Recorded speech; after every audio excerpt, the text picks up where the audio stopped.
आप सभी को जय मसीह की। मेरे प्रियो, मूसा की कहानी बाइबल के निर्गमन की पुस्तक से शुरू होती है। मूसा को विश्व इतिहास में सबसे महत्वपूर्ण धार्मिक नेताओं में से एक माना जाता है। मूसा को ईश्वर का एक महत्वपूर्ण पैगंबर के रूप में माना जाता है।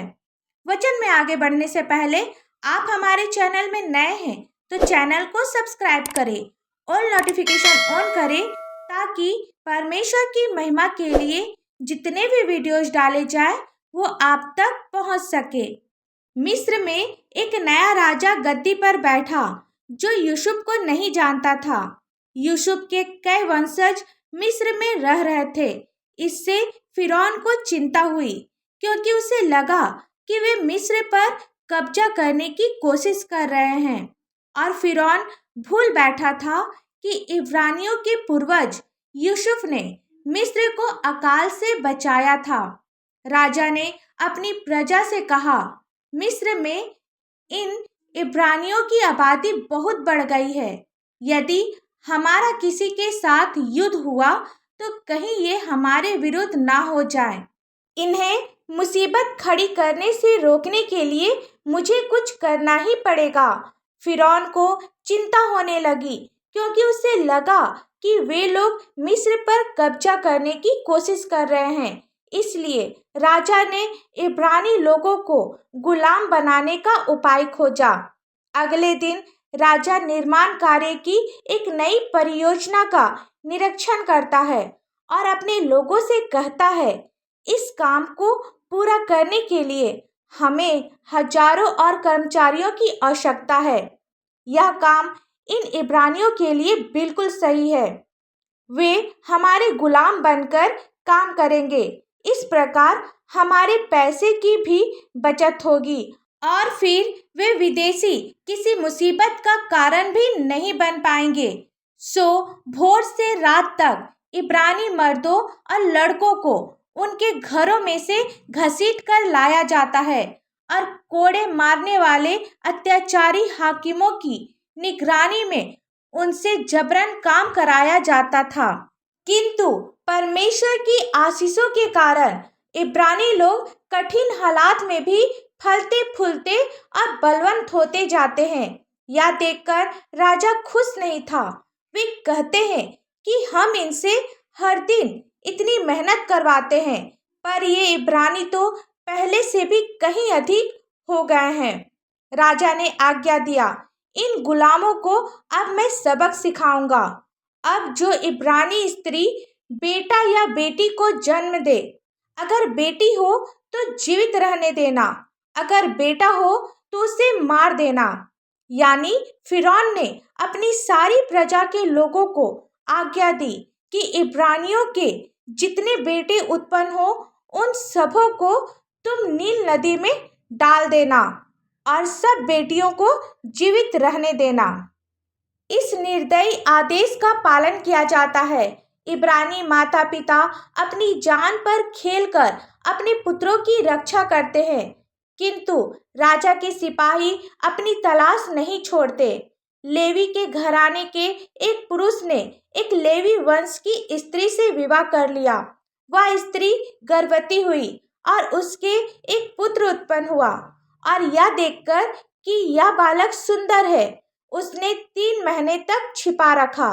वह इब्रानी हर रोज रात को अपने काम से जल्दी जल्दी घर वापस आता, इस डर के मारे कि कहीं सिपाही उसके घर ना आ धमके।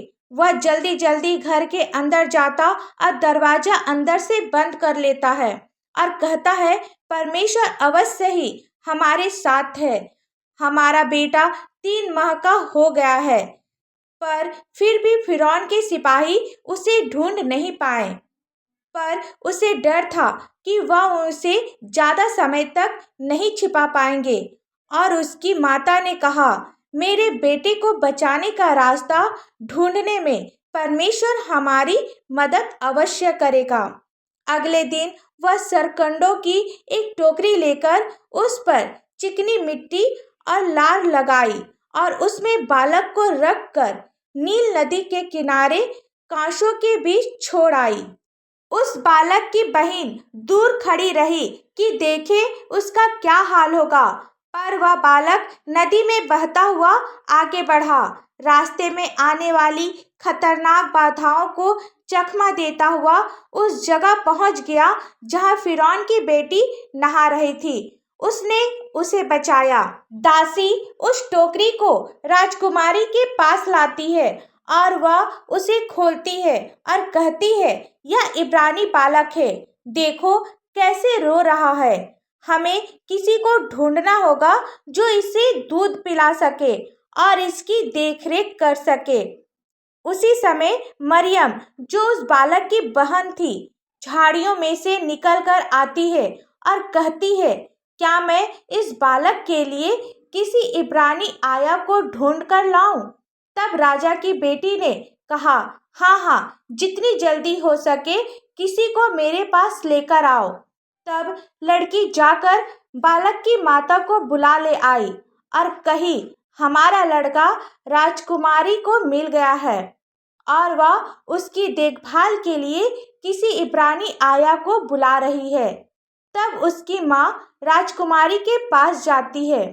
तब फिरौन की बेटी ने उनसे कहा, तू इस बालक को ले जाकर मेरे लिए दूध पिलाया कर और मैं तुझे मजदूरी दूंगी। तब वह स्त्री बालक को ले जाकर दूध पिलाने लगी। जब बालक कुछ बड़ा हुआ तब वह उसे फिरौन की बेटी के पास ले गई और वह उसका बेटा ठहरा और उसने यह कहकर उसका नाम मूसा रखा, मैंने इसको जल से निकाला था। फिरौन की बेटी ने मूसा को अपने बेटे की तरह पाला और वह मिस्र के महल में बड़ा हुआ। कितनी बाधाओं और रुकावट के बाद भी मूसा सुरक्षित था। परमेश्वर ने मूसा को जलती हुई झाड़ी से आदेश दिया कि वह मिस्र में गुलाम बनाए गए लोगों को बचाने और वादा किए गए देश में ले जाने के लिए कहा था।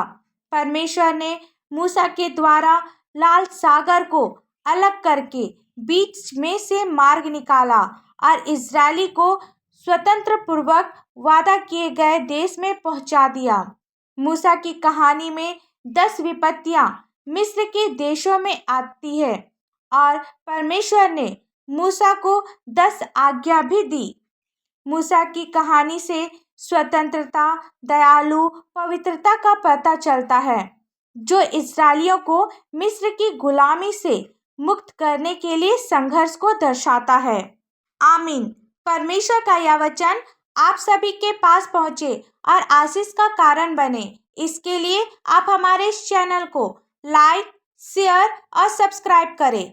धन्यवाद।